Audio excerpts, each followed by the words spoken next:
¿Qué tal, amigos de Valora Radio? Sean ustedes bienvenidos a una emisión más de su programa Soldados de Dios. Soy su servidor Jaime Velázquez y agradezco infinitamente que estén aquí presentes con nosotros escuchando este programa. Gracias de verdad.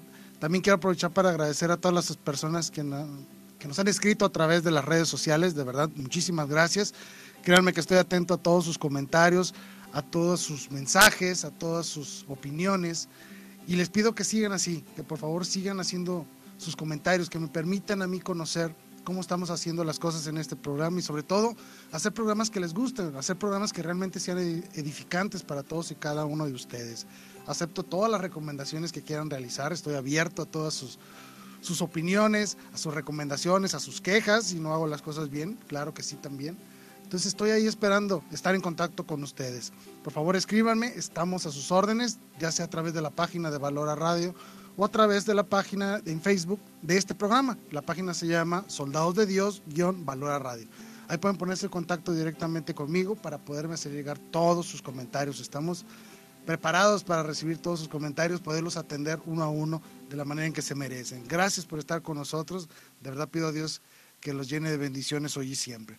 Pues bueno, hoy tenemos un programa muy bonito. Es un programa que es necesario hacerlo porque nos hemos enfrentado muchas veces a una realidad dentro de la iglesia en la cual pocas veces nos ponemos a reflexionar sobre este gran personaje de nuestra salvación. Sí, y ese personaje es el Espíritu Santo. Durante muchos años se ha manejado que el Espíritu Santo es el gran desconocido. No es verdad, no estoy de acuerdo con esta opinión, pero sí ha sido necesario ir creciendo en la reflexión del Espíritu Santo.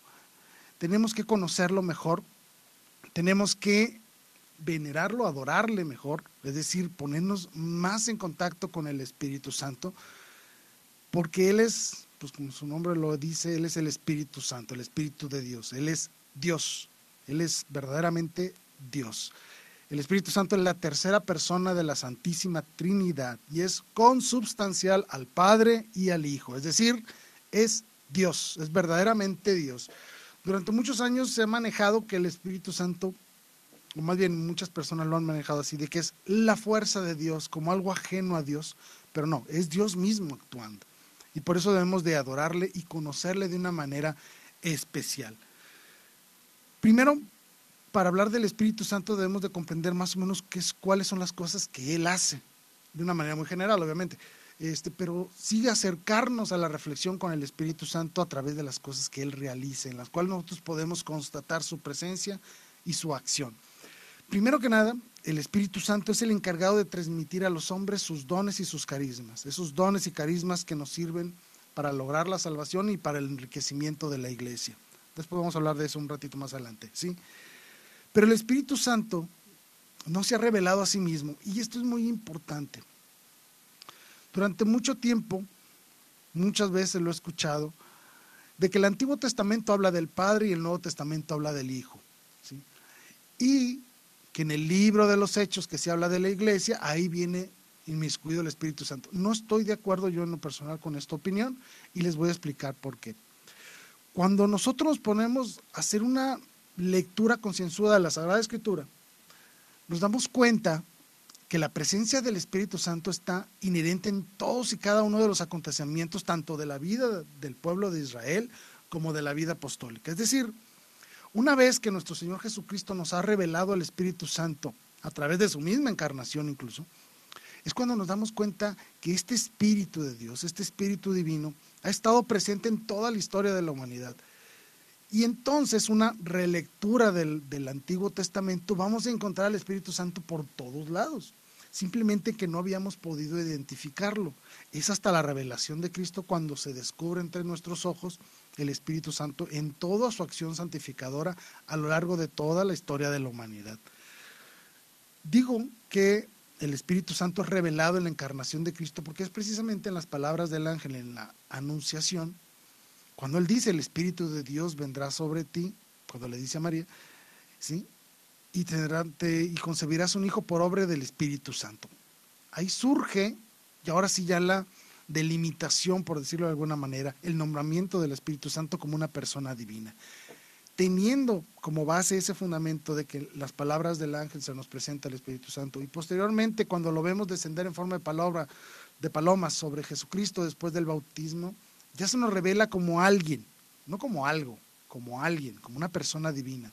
Es a través de esta revelación que nos hace nuestro Señor Jesucristo en su propia vida, de la acción y la presencia del Espíritu Santo, cuando toda la Escritura toma un nuevo sentido. Cuando nosotros ya conocemos a nuestro Señor Jesucristo, podemos volver a leer toda la Sagrada Escritura desde un aspecto cristológico, pero también lo podemos hacer desde un aspecto del Espíritu Santo. Y nos vamos a dar cuenta que el Espíritu Santo está en toda la Escritura, está invadiendo la Escritura por completo. ¿Por qué? Porque Él fue el que la inspiró. Obviamente que Él se hace presente ahí como el autor de la Sagrada Escritura. Por eso tenemos que estar abiertos a conocerle en todos y cada uno de los pasajes bíblicos que vayamos leyendo poco a poco, ¿sí? Les digo, al parecer, más bien parecía que estaba oculto el Espíritu Santo, pero no.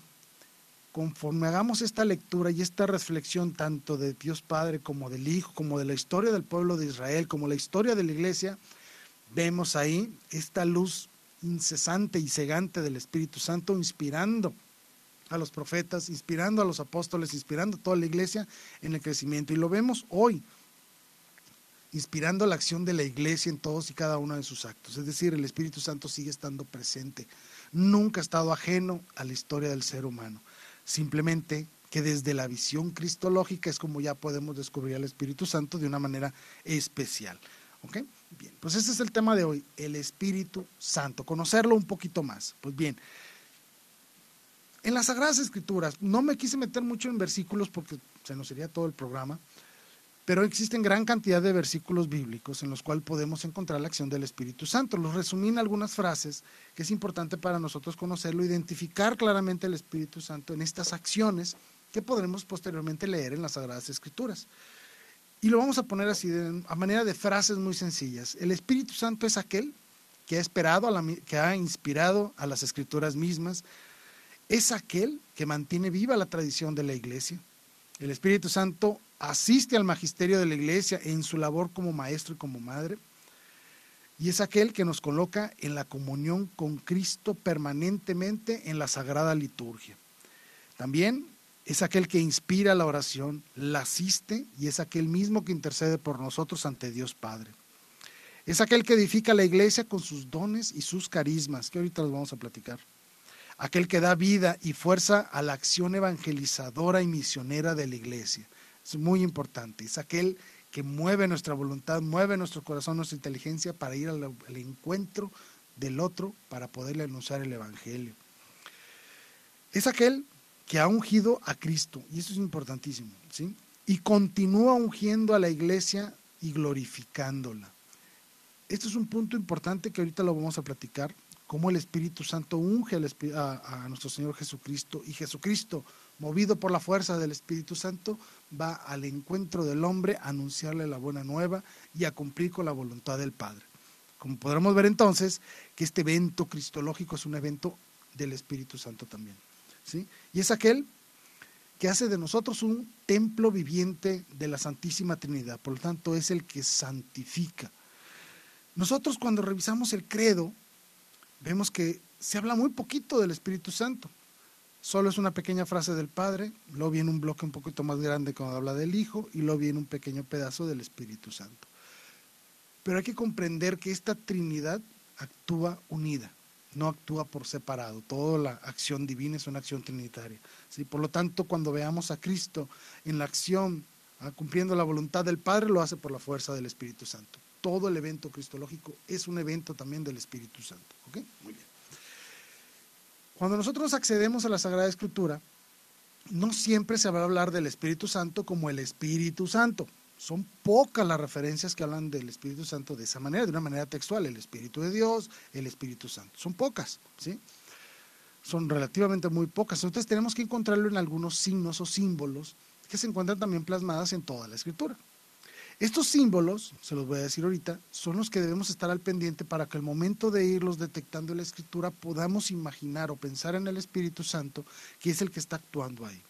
Por ejemplo, el primer símbolo del Espíritu Santo y el principal por trascendencia es el agua. ¿Por qué? Porque el agua limpia y purifica, ¿sí? Y es gracias al agua que existe la vida. Pues eso es el Espíritu Santo, es el que santifica y es el dador de vida. Así lo decimos en el credo, dador de vida, Señor y dador de vida. Muy bien. ¿Dónde vemos al Espíritu Santo? Unido a Cristo lo vemos cuando en el costado de nuestro Señor Jesucristo, cuando brota sangre y agua. Esa es la acción purificadora del Espíritu Santo. Como agua en el bautismo nos purifica de los pecados. Por lo tanto, el agua es el signo primordial del Espíritu Santo. Como signo de limpieza, como signo sacramental en el bautismo y como signo de vida. Muy bien. El segundo, la unción, la acción de ungir con aceite. Nosotros lo vemos actualmente en los sacramentos. Cuando un niño es bautizado, también se le unge con óleo bendito. Cuando nos confirmamos que es por excelencia la unción que recibimos para poder recibir al Espíritu Santo, también es otro de los signos primordiales. La unción significa la consagración a Dios. Es un signo de encomienda y signo de preservación en la misión que se nos ha encomendado. Y ese es el Espíritu Santo, aquel que nos da la fuerza y las capacidades necesarias para ir a cumplir la misión que se nos ha encomendado, ¿sí? Que es el anuncio del reino de Dios y obviamente lograr nosotros mismos la salvación a través de la gracia divina. Otro de los signos por excelencia del Espíritu Santo y que tal vez sea uno de los más conocidos es el fuego. Siempre que hablamos de fuego y del Espíritu Santo lo tendemos a asimilar con Pentecostés. Si recordarán, los apóstoles estaban reunidos, llega un viento impetuoso, abre puertas y ventanas y luego se posan sobre ellos unas lenguas de fuego, ¿no? Si alguno de ustedes ha visto una imagen de San Judas Tadeo, por ejemplo, verá que tiene aquí como una flamita. Bueno, ese es el Espíritu Santo, es la inspiración del Espíritu Santo. Y se presenta como fuego por dos grandes motivos. La primera es porque el fuego transforma, ¿sí? Si ustedes toman fuego, literalmente hablando de fuego, pues son capaces de transformar muchas cosas. Pero también el fuego sirve para purificar. Por ejemplo, el oro, ¿sí? Es a través de fuego como se purifica el metal y muchos metales más. El fuego es un signo tanto de transformación como de purificación. Y eso es lo que reciben los apóstoles precisamente el día de Pentecostés, se recordarán. Estaban encerrados, temerosos de que los fueran a encontrar, ¿sí? Estaban escondidos, tenían miedo de salir a la calle. Pero llega el Espíritu Santo, se posa sobre ellos como lenguas de fuego y les da la valentía y la fuerza para salir a anunciar a nuestro Señor Jesucristo y a cumplir su misión evangelizadora en todo el mundo. El Espíritu Santo verdaderamente los ha transformado de hombres débiles, los transforma en hombres valientes, capaces de ir a afrontar las últimas consecuencias por ir a anunciar el reino de Dios. Otro signo que a veces se nos escapa un poquito es la nube y la luz. Este signo de nube y luz lo vamos a ver presente en el Antiguo y en el Nuevo Testamento. Voy a mencionar solo dos pasajes de una manera muy rápida. Cuando se hacía el sacrificio pascual en el templo, en el arca, aparecía una nube, ¿sí? Era el signo del Espíritu Santo, la presencia del Espíritu Santo, porque ahí donde está el Espíritu Santo está el Padre también. Y el otro, donde hablamos de nube, es precisamente en la Anunciación. En el momento en el que el ángel se le presenta a María y le dice, Dios te cubrirá con su nube, ¿sí? Eso también es signo del Espíritu Santo, la nube y la luz. Otro de los signos es el sello. De aquí nos tenemos que meter a un análisis un poquito más profundo y sobre todo basándonos en una teología sacramental. Es decir, comprendemos que el Espíritu Santo es aquel que infunde ese sello invisible en nuestras almas, pero permanente, de la acción sacramental. Cuando nosotros nos bautizamos, lo dice la misma Escritura, recibimos el sello del bautismo. Es decir, hemos sido marcados por el Espíritu Santo como propiedad y consagrados a Dios. ¿Okay? Por lo tanto, cuando hablemos de sellos, estamos hablando también de la acción del Espíritu Santo, como alguien que aparta, que sella, que delimita y dice, este hombre o esta mujer es mío. Es decir, son consagrados a Dios a través de la acción sacramental y del sello. Muy bien. Otro signo importantísimo es las manos. Y este tiene que ver más con la acción de la iglesia. Si ustedes recordarán, la consagración de los sacerdotes se hace a través de la imposición de las manos. La infusión del Espíritu Santo en la confirmación es a través de las manos. Es decir, el acto de colocar las manos sobre alguien, ¿sí? De poner las manos y de llamar a la infusión del Espíritu Santo implica la misma acción del Espíritu Santo. Y hay un tercer acto importantísimo nosotros donde podemos ver este signo, y es en la Santísima Misa. Cuando se va a dar la consagración del pan y el vino, se hace una cosa que se llama epíclesis, es decir, que mandamos llamar al Espíritu Santo. Y el sacerdote, ¿qué es lo que hace? Extiende sus manos sobre las especies. ¿Por qué? Porque estamos pidiendo que venga el Espíritu Santo y consagre esas especies y las convierta en el cuerpo y la sangre del Señor. Es decir, a través de la fuerza del Espíritu Santo, a través de la acción del Espíritu Santo, que se nos hace presente en nuestros días, nuestro Señor Jesucristo de manera literal en las especies consagradas. Y también se imponen las manos. Las manos, la imposición de manos son un signo del Espíritu Santo. También otro es el dedo. Incluso nuestro himno nacional en México dice, por el dedo de Dios se escribió. Básicamente es eso, como el dedo también sirve como para señalar, como para apuntar, es también acción del Espíritu Santo. ¿Por qué? Porque implica un signo de autoridad y de señalamiento, ¿sí? Cuando alguien ha sido llamado a una vocación religiosa, ya sea como sacerdote, como religioso, o dentro de su misma vida sacramental, por ejemplo en el matrimonio como laico, hay un señalamiento del Espíritu Santo. Por eso también el dedo significa eso. Y también el dedo, si lo analizamos desde el Antiguo Testamento, vemos que Dios escribió los mandamientos con su dedo, es decir, con la acción del Espíritu Santo, imprime en nuestros corazones sus mandamientos. Y por último, el signo por excelencia del Espíritu Santo, todo mundo lo conocemos, todo mundo lo vemos en todas las iconografías cristianas, tanto antiguas como recientes, es la paloma, como un ser dócil, pero a la vez que es capaz de llevar los mensajes, las palomas, ¿sí? Y obviamente esto lo vemos en la acción de nuestro Señor Jesucristo cuando ha sido bautizado, viene el Espíritu Santo como paloma y se posa sobre él. Es un signo también del Espíritu Santo y por eso la paz toma como signo a la paloma, como signo de la paz. ¿Ok? Muy bien. ¿Qué actitud debemos de tener nosotros ante el Espíritu Santo? Y esa es donde viene una parte importante. Y voy a tomar como referencia la vida de nuestro Señor Jesucristo. Si ustedes revisan los evangelios se van a dar cuenta que nuestro Señor Jesucristo jamás se dirigió directamente al Espíritu Santo, ¿sí? Siempre se dirigía al Padre, pero lo hacía movido por el Espíritu Santo. Al final de la vida de nuestro Señor, Él claramente anuncia y manda al Espíritu Santo, ¿sí? Es decir, aunque nuestro Señor Jesucristo nunca se dirige al Espíritu Santo como tal, sí lo menciona y sí hace palpable en su propia vida la acción del Espíritu Santo. Por lo tanto, nos deja una enseñanza muy especial. Y es que así como nuestro Señor Jesucristo fue capaz de ir y cumplir la voluntad del Padre, así nosotros también debemos de ser dóciles a la acción del Espíritu Santo para que nosotros también podamos cumplir la misión que se nos ha encomendado. ¿Cuál es esa misión? Ir y anunciar el Evangelio a todas las naciones. Es decir, nuestra labor como profetas es a través de la fuerza y la gracia del Espíritu Santo, porque solo así podremos cumplir la misión de ir a evangelizar, de ir a anunciar el reino de Dios, de ir a hacer vida a las palabras y lo que celebramos en la Santísima Misa. Es decir, nuestra misión se cumple gracias a la acción del Espíritu Santo, ¿sí? Esto lo podemos encontrar en Lucas, capítulo 10, versículo 21, y se los voy a leer rápidamente. Está hablando de nuestro Señor Jesucristo. Dice, se llenó de gozo Jesús en el Espíritu Santo y dijo, yo te bendigo, Padre. Cuando nosotros nos llenamos del Espíritu Santo, podemos ser verdaderos imitadores de nuestro Señor Jesucristo y podemos entonces alabar al Padre.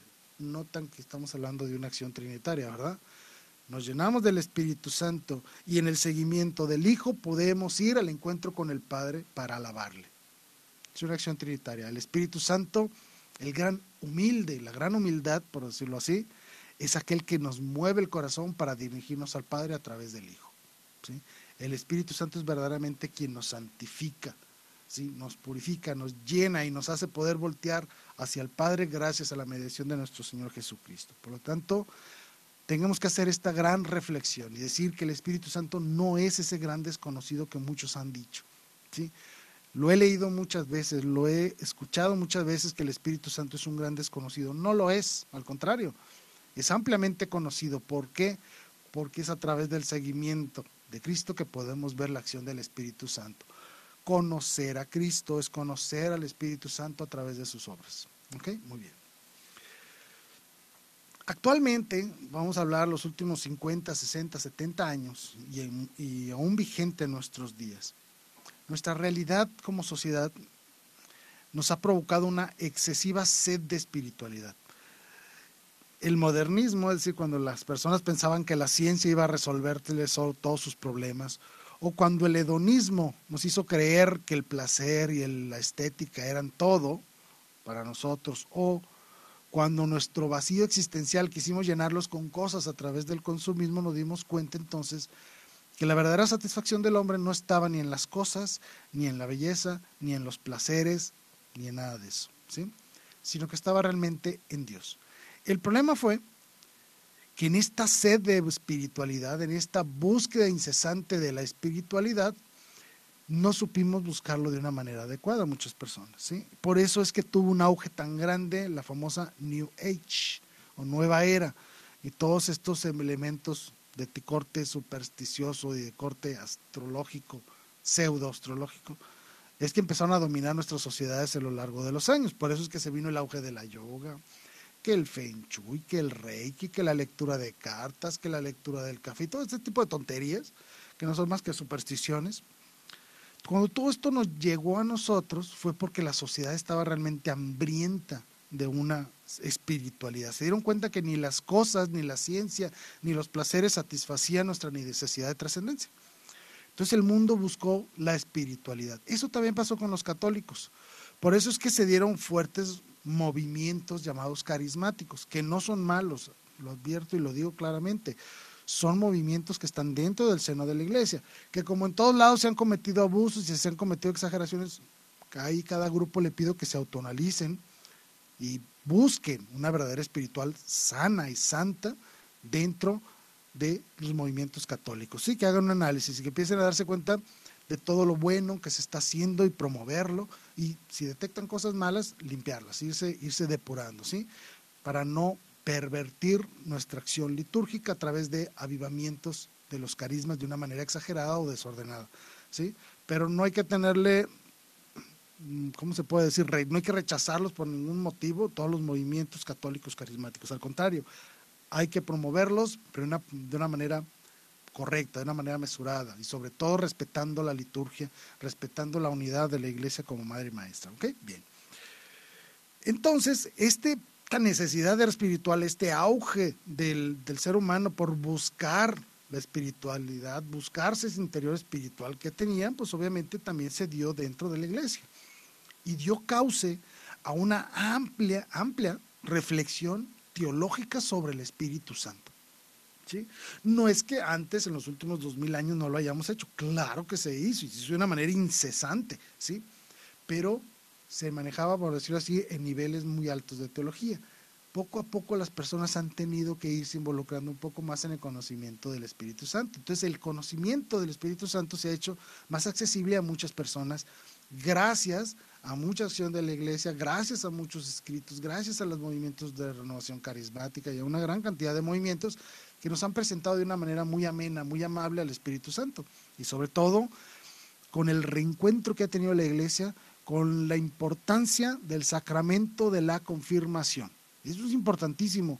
La catequesis de la confirmación es importantísima en el desarrollo de los adolescentes, que les permite afrontar su juventud y su madurez de una manera muy distinta. Hay que tener una mayor fuerza en la catequesis del Espíritu Santo, en la catequesis de confirmación, ¿sí? Y todo esto viene por esta sed del ser humano de buscar la espiritualidad, después de darse cuenta que no es ni la ciencia, ni los placeres, ni el comprar cosas donde va a encontrar su verdadera felicidad. Pues bien, eso lo llevó al ser humano a buscar de una manera más profunda dentro de las Sagradas Escrituras y dentro de toda la reflexión teológica de la iglesia a lo largo de los años, a rescatar todo lo que hablaba del Espíritu Santo y darle actualidad, ¿sí?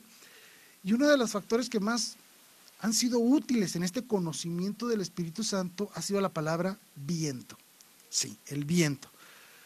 Si nosotros analizamos obviamente los contenidos teológicos de la Sagrada Escritura y tanto también del Catecismo, nos podremos dar cuenta que el Espíritu Santo tiene 3 grandes nombres, ¿sí? Y se los pongo aquí, de una manera muy sencillita, ¿sí? La primera palabra, rúa, es la palabra en hebreo para viento. La segunda palabra, neuma, es la palabra griega para viento. Y la última es la palabra latina que habla más del Espíritu, ya es un poquito de transformación, pero básicamente las tres palabras hablan del Espíritu Santo, en hebreo, griego y en latín. Cuando surge esta necesidad nueva de la búsqueda del Espíritu Santo, nos encontramos que estos estudios de estas palabras habían tenido una gran importancia en la antigüedad, pero había que rescatarlas y sobre todo darles actualidad. Por eso es lo que se lleva a una gran reflexión teológica con respecto al Espíritu Santo en nuestros días, ¿sí? Y por eso que hablamos de viento. ¿Por qué? Porque ¿cómo es el viento? Es impredecible, sopla para donde quiera, es poderoso, no lo podemos contener, ¿sí? El Espíritu Santo es algo parecido, ¿no? Llega y nos refresca, nos mueve y no hay manera de detenerlo ni de desviarlo. El Espíritu Santo sopla donde Él quiere. Y me quedo en esta palabra, soplo. ¿Recuerdan los pasajes de la Escritura cuando hablaban de cómo el Dios formó al hombre? Dice que tomó barro del suelo, formó al hombre y le dio un soplo de vida. Está dándole el Espíritu Santo. El Espíritu decimos que es el dador de vida, porque es el soplo de Dios. Es el viento de Dios, por decirlo así, que viene y da vida y santifica y mueve las voluntades de los hombres hacia Dios a través del amor, a través de su acción amorosa. Ese es el Espíritu Santo, ¿de acuerdo? Y si nosotros analizamos la vida de Cristo, que es el que vino a enseñarnos cómo amar, vemos entonces que el evento cristológico, el evento de Cristo es también un evento del Espíritu Santo. Analizar la vida de Jesucristo debe también ser analizada como la vida del Espíritu Santo, la acción del Espíritu Santo presentada ante los hombres de una manera perfecta y magnífica por la vida de nuestro Señor Jesucristo. El evento cristológico es un evento neumatológico, es decir, es un evento también del Espíritu Santo. Ver a Cristo, conocer a Cristo, analizar las obras de Cristo y sobre todo dar seguimiento a la vida de Cristo es conocer al Espíritu Santo. Ahí donde vamos a ver al Espíritu Santo, lo vamos a ver trabajando, lo vamos a ver obrando, lo vamos a ver santificando y cómo a través de Cristo el Espíritu Santo es dado a los hombres para santificarlos y para darle la fuerza necesaria para salir adelante y enfrentar los retos de la vida diaria, ¿sí? Por eso.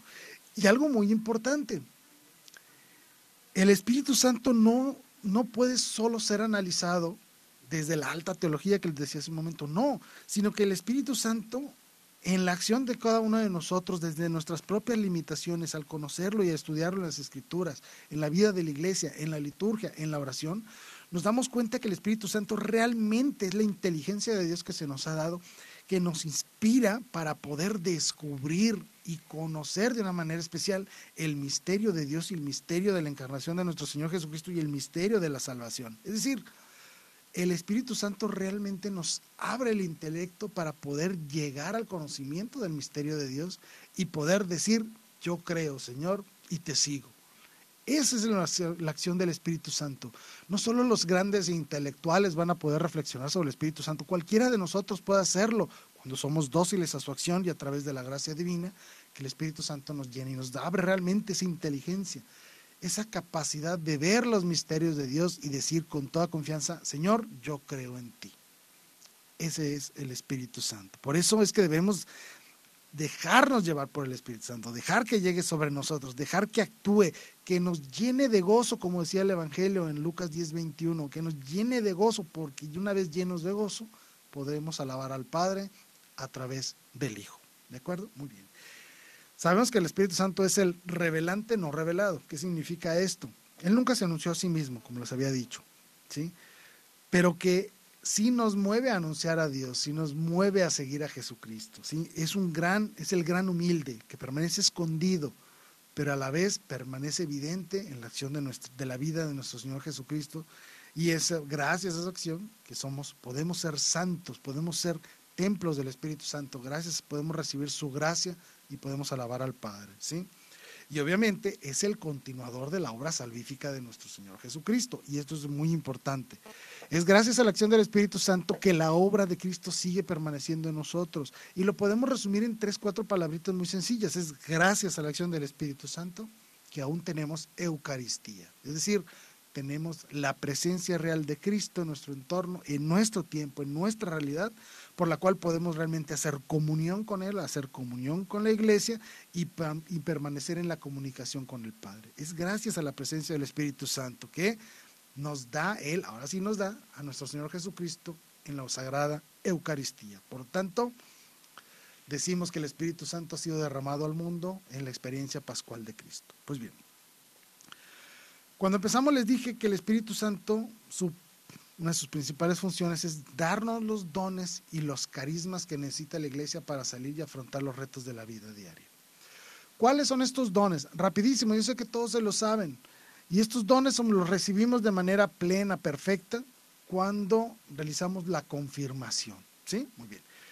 Pero el hecho de recibir los dones, ojo con esto, no significa que ya somos perfectos, no. Los dones del Espíritu Santo deben ejercitarse en la vida diaria, es decir, tenemos que ejercitarlos uno a uno en todo momento para que rindan frutos, ¿sí? Son como 7 grandes armas o 7 grandes cosas que hemos recibido, pero pues hay que ponerlas a trabajar, ¿sí?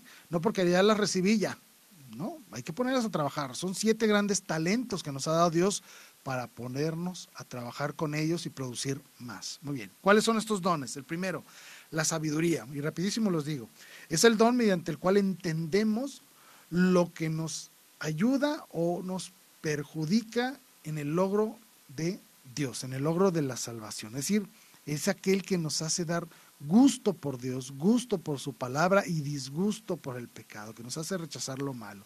La sabiduría, el conocer a Dios y poder decir, sí, creo en ti, Señor Dios, y decido decidirte. Eso es la sabiduría. El segundo, entendimiento. Otros le llaman la inteligencia. No es que de un momento dado los que somos tontitos ya nos convertimos en inteligentes, no. Sino que es un don por el cual somos iluminados en el intelecto para poder conocer los misterios de Dios, acoger su palabra y poder dar el fiat definitivo de seguimiento. Es decir, nos asiste para poder aceptar la verdad revelada, ¿sí? Ese es el intelecto o el entendimiento. El tercero, la ciencia. Y este don es el que nos permite conocer el verdadero valor de las cosas, el verdadero valor del todo. ¿Esto qué significa? Gracias a la ciencia podemos valorar la dignidad divina, nuestra propia dignidad y la dignidad de las cosas. Es decir, podemos poner a las cosas en su verdadero lugar que les corresponde, colocarnos a nosotros mismos en el lugar que nos corresponde, reconocernos necesitados de Dios y obviamente colocar a Dios por encima de nosotros. Es gracias a la ciencia que podemos darle valor a las cosas, valor a nosotros mismos y a Dios. Podemos valorarlos, es decir, poder reconocer nuestra vera dignidad y la dignidad de las cosas creadas. ¿Ok? Muy bien. Cuarto, consejo, importantísimo, ¿sí? Y es el don de la moral, es decir, es el don mediante el cual Dios nos asiste para discernir los caminos y las decisiones que debemos de tomar. Básicamente es saber reconocer el bien del mal y también poder aconsejar a otros, como su nombre lo dice, consejo, para poderlos orientar y guiar en el bien y no en el mal. Eso es el don del consejo. El quinto, la piedad. Obviamente, ese don divino mediante el cual vivimos el amor de Dios y estamos siempre abiertos a cumplir con la voluntad de Dios en el amor hacia los demás. Hay que ser piadosos, hay que recuperar en nuestra sociedad la acción piadosa de todos y cada uno de nosotros. Debemos de compadecernos de los demás, debemos de vivir más la piedad. Hemos descuidado muchísimo las vivencias de la piedad a través de las obras de caridad. El sexto, la fortaleza. Como su nombre lo dice, pues es esa fuerza espiritual especial que Dios nos ha dado para poder cumplir sus designios, poder afrontar las adversidades y sobre todo para mantenernos firmes en nuestra vida cristiana. ¿Sí? Nos da la perseverancia y firmeza en las decisiones que nos llevan a la santidad. Y por último, el temor de Dios. Ojo, no es temor a Dios, no, es temor de Dios. Y básicamente significa tenerle miedo a ofender a Dios, sentir un verdadero rechazo a la ofensa a Dios. Es decir, el temor de Dios, tener un verdadero respeto por Dios, por su voluntad, ¿sí? Y es un temor a ofender a Dios. Hay que estar siempre temerosos de ofender a Dios, que nos dé miedo ofender a Dios. Eso es lo que debemos de hacer. Muchas veces a nosotros, ya se los había dicho anteriormente, no nos da miedo pecar, pero sí nos da miedo confesarnos, ¿sí? ¿Recuerdan que les hablé de eso? ¿Sí? Como el diablo que es muy maldito, que nos quita la vergüenza cuando pecamos, pero nos las devuelve cuando queremos confesarnos. Bueno, el temor de Dios es eso, es esa capacidad que tenemos para avergonzarnos del pecado y no avergonzarnos de pedir perdón a Dios. ¿Ok? Muy bien. Obviamente que estos dones, como les había dicho, se reciben plenamente en el sacramento de la confirmación. Importantísimo, son permanentes, nada te los va a quitar, ¿sí? Nada te los va a quitar, pero es nuestra obligación ponerlos en servicio de la iglesia, ponerlos a trabajar en cada uno de nosotros para el bien y la construcción de su iglesia. Hay que ejercitarlos, ¿sí? Hay que ser dóciles a la voluntad divina, y si nosotros podemos aplicar estos dones en nuestra vida diaria, vamos a tener una vida muy virtuosa. Obviamente eso significa una vida consagrada a Dios, una vida de santidad y de gracia, con lo cual podemos hasta el final perseverar en nuestro trabajo diario para poder lograr la salvación al final de nuestros días. Muy bien. Pero estos dones hay que distinguirlos de los carismas, esos son cosas diferentes. Los carismas son gracias especiales y temporales. Ojo, los dones eran permanentes, los carismas son temporales y no vienen dados por una acción sacramental como tal, no. El Espíritu Santo, como viento que es, los puede dar y quitar cuando Él quiere según las necesidades de la propia iglesia, ¿sí? Y esta es la gran importancia de los carismas. Surgen en los momentos de necesidad en la iglesia, ¿sí? Es decir, son útiles para la iglesia. A nadie le sirve un carisma si lo va a tener guardado en su casa. No sirve para nada. La gran importancia de los carismas es de que deben de ponerse al servicio de la comunidad de manera inmediata. Es decir, sirven para el crecimiento de la vida de la iglesia, para edificarla, para llevar el bien a los hombres y sobre todo para solventar las necesidades del mundo o de situaciones específicas, ¿sí? Son temporales. No quiere decir que no duren muchos.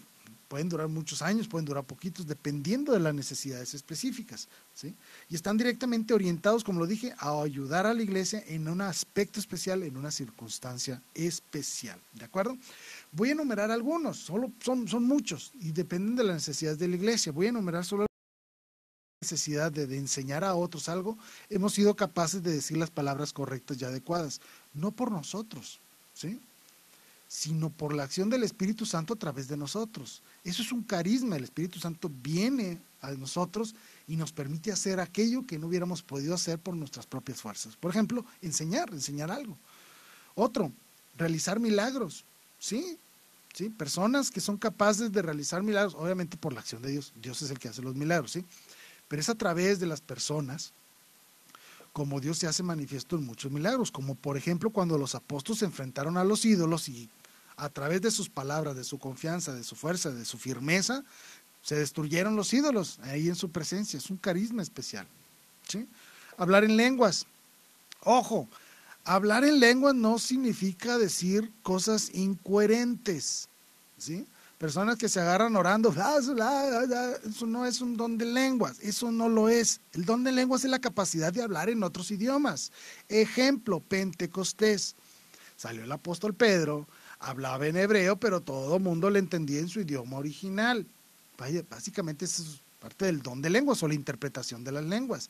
Otro ejemplo del don de lenguas, cuando llegaban personas de diferentes nacionalidades a confesarse con el Santo Padre Pío de Pietrelcina, le hablaban en alemán, en inglés, en francés, en italiano, en español, en húngaro, sabrá Dios en cuántos idiomas, y el Padre Pío les entendía, ¿sí? Esa es la capacidad de los dones de lengua, tanto de hablar en lenguas como de interpretarlos. El Padre Pío se podía dirigir a ellos en su propia lengua natal, ¿sí?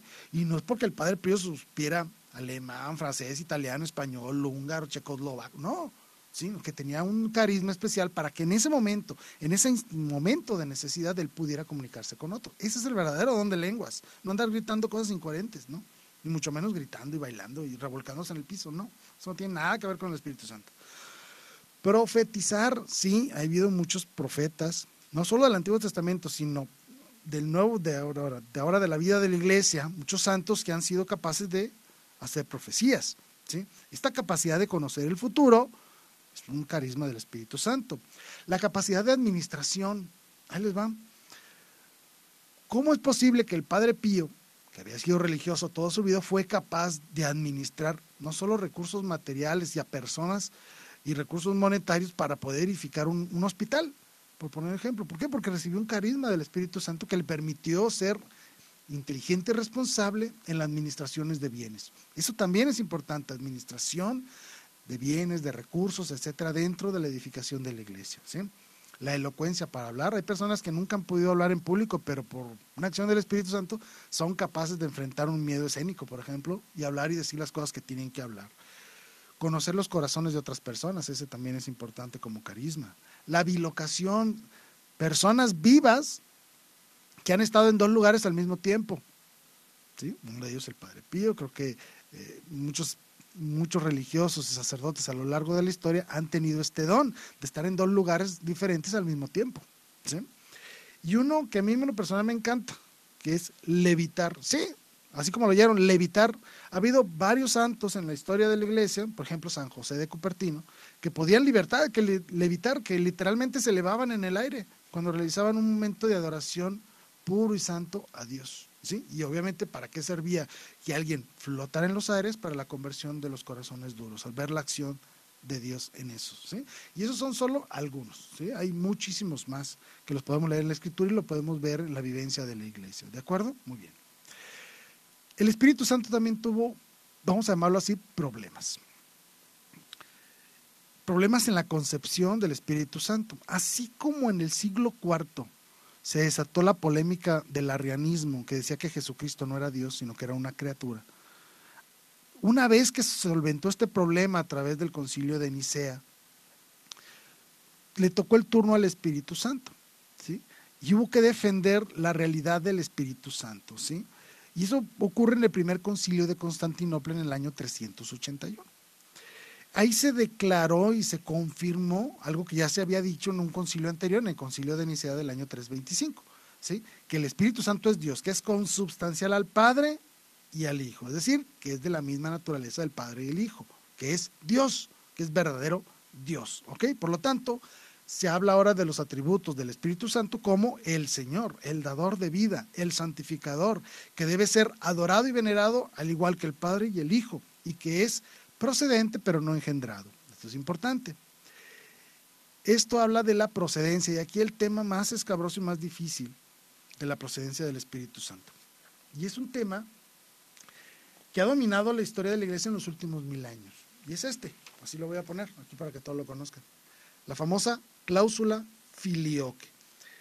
Cuando nosotros rezamos el credo, si ustedes recordarán, nosotros decimos: creo en el Espíritu Santo, Señor y dador de vida, que procede del Padre y del Hijo, y que con el Padre y el Hijo recibe una misma adoración y gloria. Bueno, este texto donde dice y del Hijo no estaba en la declaración oficial del Concilio de Nicea en el año 325. Es decir, antes el credo decía así: creo en el Espíritu Santo, Señor y dador de vida, que procede del Padre, y hasta ahí, del Padre, y que con el Padre y el Hijo recibe una misma adoración y gloria. Fue de manera posterior en la iglesia occidental, o sea, en Roma, vamos a ponerlo así, en la iglesia latina, donde se agregó la palabra filioque, esto, que significa y del Hijo. Y esto creó graves problemas con la iglesia católica oriental, con los que estaban en el oriente.